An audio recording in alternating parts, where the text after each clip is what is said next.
আসসালামু আলাইকুম আমার বন্ধুরা।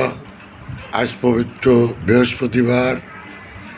আপনাদের বলতেছি বাসার থেকে বের হওয়ার সময় তাওয়াক্কালতু আলাল্লাহ লা হাওলা ওয়ালা কুওয়াতা ইল্লা বিল্লাহি সামিউল আলিম।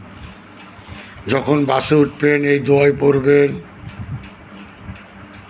আল্লাহ পাকের কাছে আপনি তার আপনার জানের সমস্ত দায়িত্ব আল্লাহ পাকের কাছে দেওয়া হলো। আল্লাহ পাকই আপনাকে হেফাজত করবে।